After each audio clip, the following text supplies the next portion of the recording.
Namaste, Assalamu alaikum, Vanakkam, Dumelan. Yeah, with that introduction and the time limitations, I have to cut off everything that I wanted to say here. I actually don't know why I was asked to come and speak. I did say to Claudia, you know, I was around long-term political prisoners for a long time. And they would sneer at somebody that served 2 or 3 years in prison. And they would look at this person and say, well, that's a minimal sentence. And that's how I feel when I look at all of you here. Not that you've served long-term sentences for things that were wrong. but I feel like somebody who really shouldn't be here. Because I have something in common with the former Minister Senzo Mkunu. He and the House of Delegates like to write very dangerous things on the last day of the year. So on the 31st of December 1987, some minister in the House of Delegates wrote a letter to me that says, as and when you receive this, please don't come back to school the next day. Something to that effect. So I go to school in 1988, the very first day, and I get this letter which simply says, don't come back. And then start joining the UIF queues. Now, that's not something that I wish upon anybody here to stand, because they haven't changed. The UIF queues then and now, the systems are still the same. But I had to think, what is it that the House of Delegates thought I was doing? And frankly, there was a lot.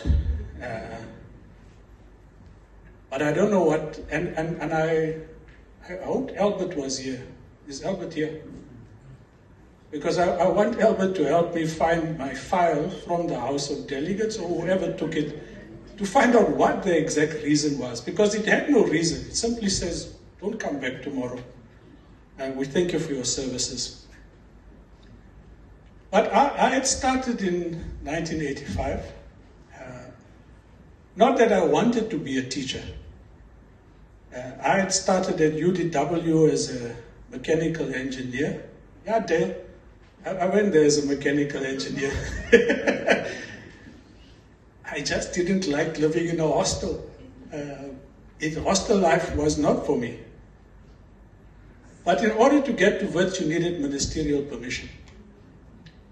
And the ministerial permission came, I think, a month and a half late.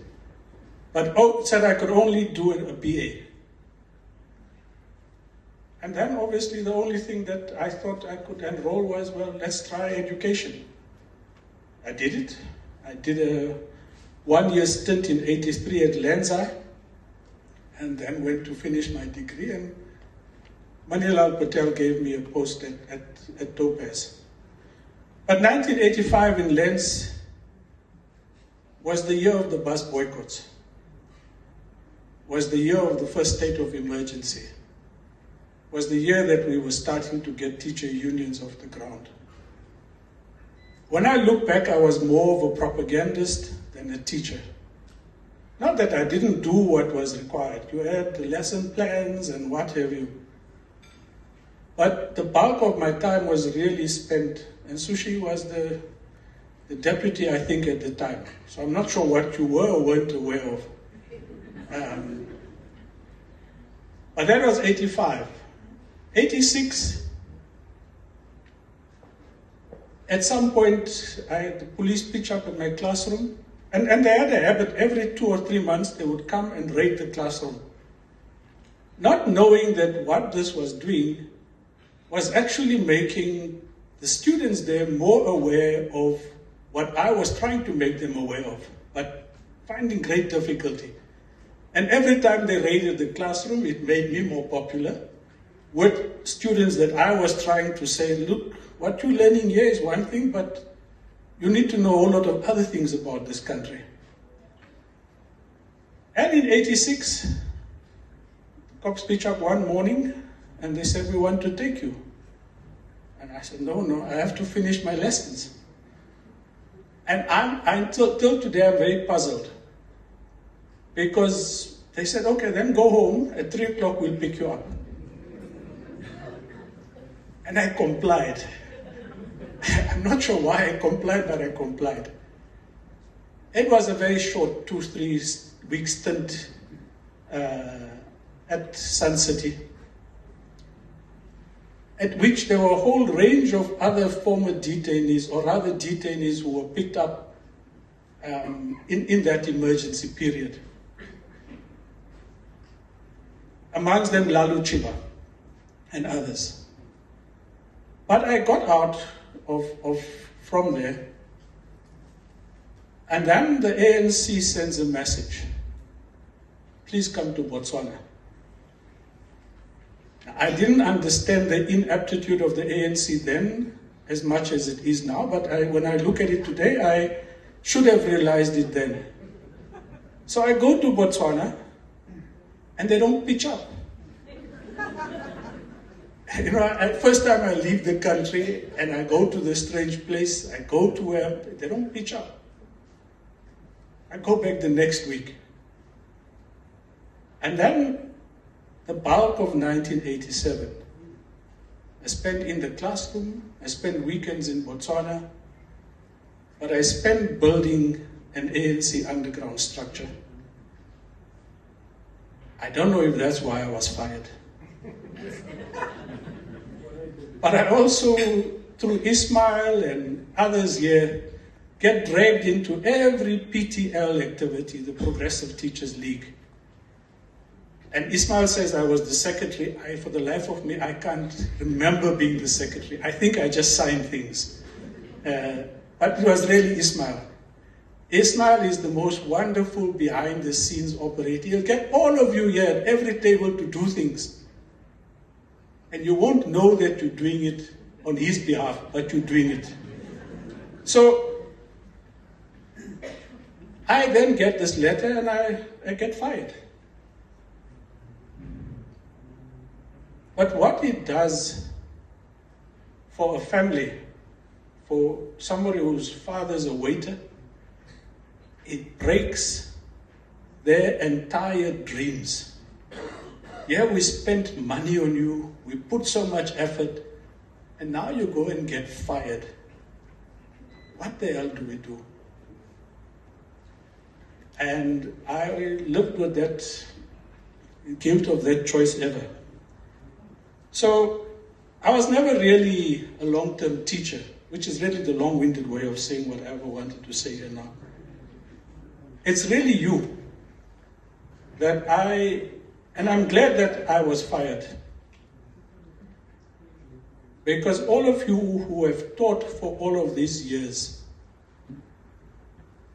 have had to go through such fundamental change, outcome-based education, and whatnot, that you are still in the classrooms. I don't think there's any award that is big enough to say thank you to you. There's nothing.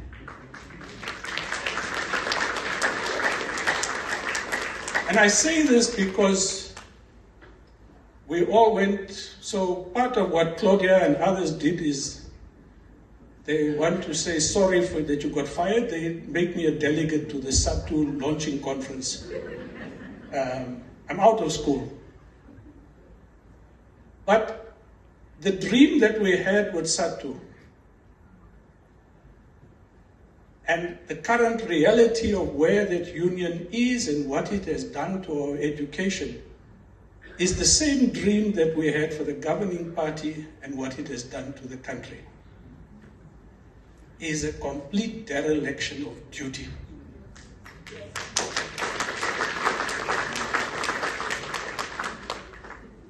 We campaigned for the opening of schools, and that's something I'm very proud of. I don't know who was the first African learner and the first African teacher. Those stories we still have to unearth. But for some reason, Kader Asmal and others come into office and they shut down colleges of education in their wisdom. In the initial periods, Ismailis in Satu and the leadership, and they set school norms and standards, which says classes no more than 30 or 40. Those norms and standards today don't exist. Yet they expect you to deliver. They give you tons of paperwork. When I served as Barbara Creasy's advisor for about 6 months in education, I got to understand the amount of paperwork that all of you do. It's nonsensical. But some bureaucrat must have a job, and they must have you saying, I did this, that, and the other. Then you get to a place like Lenz, and numbers change, demographics change, power relations change. But you have ongoing tensions which have not been resolved. Indian African teachers, huge divisions, separate staff rooms, separate microwaves, separate end-of-year functions. Now, it might well be that that's what is easy. But what you miss, the point that I really want you to understand, in Uganda, Indians were a group that isolated themselves, unappreciated. I'm getting there, Claudia. But what each and every one of you do who have mixed classrooms and who teach to the best of your ability, you change perceptions that people have of Indians in general. Very much the way in which Kathy and Lalu and Srini and others did. Through their participation, they said to African people, this is our country and we'll make our contribution. That's what you do as teachers who have mixed schools and mixed classrooms. You make it possible for Indian people to exist in this country as equals, not as an isolated group. Don't ever underestimate the role, the importance of what you do. Despite all of the difficulties, you make nation building a possibility and the inclusion of Indian people a possibility. There are those who, and we get the reports at the office of the foundation, who still use the derogatory terms and everything else. It's a minority today. I think the biggest culprits to be blamed for stuff that goes wrong in our schools is the education department, who don't have an anti-racism policy for this country at all for schools, up until today. They have no program to teach people about diversity and how to manage it. What they will rather do, when there is an issue, they will parachute in and they will blow it out of proportion. Because then it looks good for the TV cameras. Doesn't make your life easy. But you also have politicians. One of the issues in Lenz that will explode at some point is the gathering of taxis at the BP garage. Now, a few years ago, there was an effort to set up a taxi rank for scholars. You know who blocked it? This word that you use, beloved, the beloved blocked it. Because in his communication back to the department or to the city, his argument was that African kids must go back to the townships. Now that is criminal. That is a problem that we have to think about. So I want to just, as I conclude, there was a lot more that I wanted to say. For some reason, Dale, I don't know if you remember, Dale and I matriculated, and by the way, we've spoken so much about having a reunion. We've never had it, and though we matriculated in 79, we're probably the most useless group of matriculants ever. We're not, and Claudia, I want to recruit you and change your matriculant status to 79, and perhaps you can help us get a 79 reunion going. So I've never been to one, and this is the first one. Thank you very much.